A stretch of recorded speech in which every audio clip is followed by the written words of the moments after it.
Jonas Brothers are one of the most recognizable bands of the 2000s. We all know the heartthrobs. Joe, Nick, Kevin, this little guy.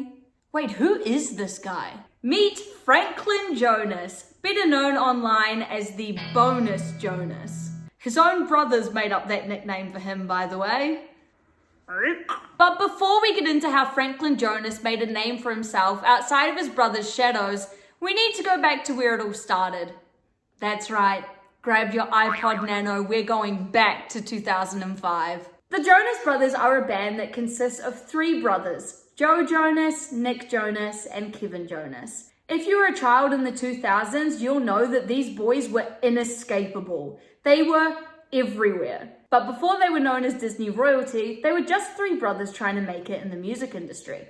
In 2005, the boys released their debut single, Please Be Mine, which caught the attention of music label Columbia Records, who quickly signed the band to their label. And as soon as the boys were signed, things got really crazy, really fast. The boys immediately started working on their debut album and even started touring as openers for musical acts such as Kelly Clarkson, Ellie and AJ, the Backstreet Boys, Jesse McCartney. I just want you in your beautiful soul. I'm available to be an opener for absolutely anyone at any time. You can DM me on Instagram. I will reply. It is so crazy to me that they were touring with these incredibly famous people when literally no one really knew who they were. In 2006, the Jonas Brothers released their first album, It's About Time. The album was a classic and even featured what would become one of their most popular songs, Year 3000. And before you come at me, I do know that Year 3000 is a cover. I do not think that Jonas Brothers wrote Year 3000. Please do not bully me. From there, their music absolutely took off and started being played a lot on children's television. They were featured in the Nickelodeon movie Zoe 101 and even played a lot on Cartoon Network. Do you remember back in the day when instead of playing advertisements, they would just play an entire music video? I'd be sitting there age 7 ready to watch an advertisement for Mighty Beans and instead would be popping my pussy to Sneaker Night by Vanessa Hudgens. Basically what we're gonna do is dance. Basically what we're gonna do is dance. I'm really sorry for that. And yet, despite all their popularity, their first album was set up to fail. Columbia Records claimed that their album was only a limited release, with about 50,000 copies being made. Because of this, their album started selling online for hundreds of dollars on popular sites like eBay. The brothers felt as though Columbia Records wasn't interested in promoting them at all and considered changing labels. However, this decision was quickly made for them when Columbia Records dropped the band from their label in 2007. Thankfully, the Jonas Brothers weren't unsigned for long, and soon after they were snatched up by Hollywood Records, who would turn them from an ordinary band into Disney icons. Around this time, the band started appearing in commercials for products like baby bottle pops. They even performed 2 times at the White House. That is 1 more time than Lin-Manuel Miranda. Then things took a turning point. The boys released their second album and it flew to number 5 on Billboard's Hot 200 chart. It was clear that they had the world's attention. It was around this time that they started making appearances on children's television, including the iconic Hannah Montana. Their acting career continued to flourish when the boys made their film debut in the Disney Channel original movie, Camp Rock. The boys played a fictional band called Connects 3, with Joe Jonas playing the brooding love interest and lead singer of the band, Shane Gray. Nick and Kevin appeared as his fictional bandmates, Nate and Jason. This film launched the boys' acting career and also launched romantic feelings between Demi Lovato and Joe Jonas. Ooh la la. Then the unthinkable happened. Nick Jonas announced that he was heading towards an untimely death. I'm kidding. He announced that he had type 1 diabetes. But oh my gosh, the way that they edited it made it seem like this was really the end for Nick Jonas. Hi, I'm Nick Jonas. Between TV appearances, recording, and performing, I've had a busy year. But I wanted to take a minute to tell you about something very personal to me: juvenile diabetes. In 2005, I was diagnosed with diabetes. I became one of the 3 million Americans with type 1 diabetes. And each year, 15,000 new kids are diagnosed just in the US, So, if you have diabetes, you're not alone. Kids everywhere were losing their minds. This was it. He was gonna die. Later in the year, Nick was thankfully still alive, and the band got nominated for their first Grammy as Best New Artist. They unfortunately lost to Adele, and I want to be upset about that, but like, come on, it's Adele. Though this didn't get the band down, as shortly after they released their Disney original television show, Jonas. The series followed the brothers playing a fictionalized version of themselves where they all shared the last name Lucas. I don't know why they couldn't just keep the last name Jonas, but okay. From here on, the band exploded onto the scene with features on SNL, they did their Burning Up tour, they hosted the Teen Choice Awards, they featured in Night in the Museum, and Joe Jonas and Demi Lovato finally started dating. For about 3 business days. Things were looking great for the band, and then in 2011, this all came crashing to a halt when they announced that they were going on hiatus. If you are a One Direction fan, first of all, I'm sorry for saying the word hiatus. I know that that is triggering.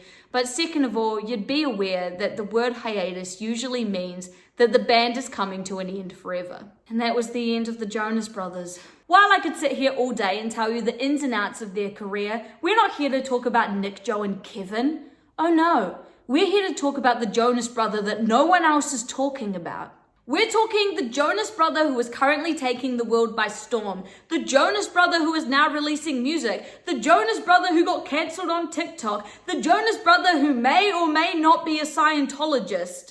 That's right, we're talking about the Bonus Jonas, Mr. Franklin Jonas. Franklin Jonas was born in September of 2000 in New Jersey, though it wasn't long before he was packing his bags and moving to LA to support the rising career of his older brothers. Frankie Jonas was not a member of the Jonas Brothers due to the large age gap between him and his older brothers, though this didn't stop him from being one of their biggest supporters. In the 2019 documentary Chasing Happiness, he called himself their #1 fan, stating, "I know every lyric of every song. I can recite every story of how they were made. I love their music so much." Frankie lived a normal childhood out of the limelight, but in 2019, he made his way into the entertainment industry with his first film role, voicing the role of Sasuke in the animated film Ponyo. He even sung the theme song for the film alongside musical artist Noah Cyrus. It's honestly kind of funny that the production company decided to cast 2 young siblings of extremely famous people. In the same year, Frankie was also a reoccurring character on his brother's TV show, Jonas. His acting was so compelling that he even won a Teen Choice Award for Choice Breakout TV Star.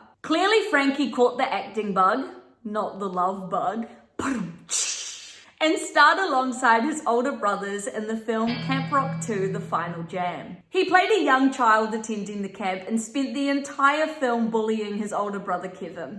Wish I got paid to bully my siblings as a little kid. All I got was a big whooping and wasn't allowed to play Pom Pom Party on the PS2 for a week. You don't know how good you had it, Mr. Franklin Jonas. In 2016, things started to go downhill for the Bonus Jonas. He was reportedly arrested in Nashville at the age of 16 for possession of marijuana. This allegedly, emphasis on allegedly, led to him being suspended for a semester from Belmont University. The setback wasn't the end to his education, as Frankie enrolled to study elsewhere, and I'm going to read off my laptop so I don't get the names of these places wrong. He enrolled to study at the Academy of Art University in San Francisco, and later graduated from the Blackbird Academy in 2019 with a degree in audio engineering. As if that wasn't enough education, he also took virtual classes at Columbia University. Frankie soon put his audio engineering degree to use, and in 2017 he became every single girl's worst nightmare. That's right, he became a SoundCloud artist. On SoundCloud, he released 2 songs under the stage name Mephisto. Either way, his music was way better than the music that I was releasing at 17 years of age. Dancing like my name is Pennywise the dancing clown. Yeah, yeah, yeah, everybody gather round. Sorry that you had to see that. Fast forward to 2021 and Frankie started to gain a big following on TikTok. In the rise of his newfound TikTok fame, he took to the app to open up about his struggles with mental health and addiction. Unfortunately, I couldn't find this video, but I did find a transcript of what the original video said. This is by no means the eloquent explanation I hope to give in a much more serious mode than this.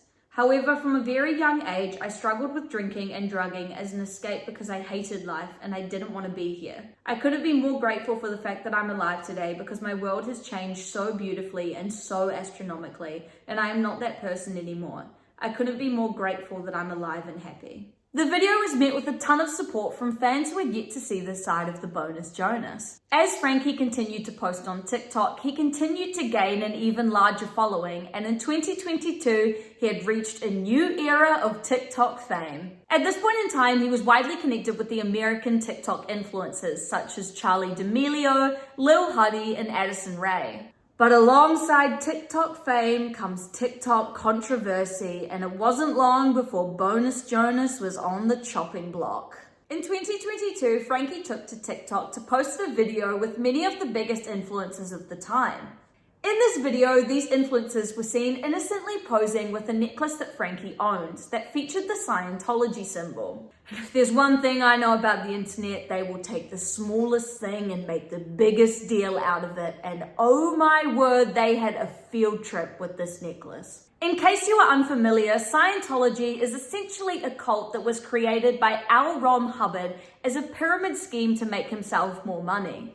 His theories are that every person is an immortal spiritual being known as a thetan. According to Wikipedia, a thetan means that someone is immortal, has lived through many past lives, they do not cease to exist at body death, and are typically reincarnated into a new body. Don't worry, I have no idea what that means either. The problems with Scientology mainly revolve around the abuse that the members of the church are forced to go through.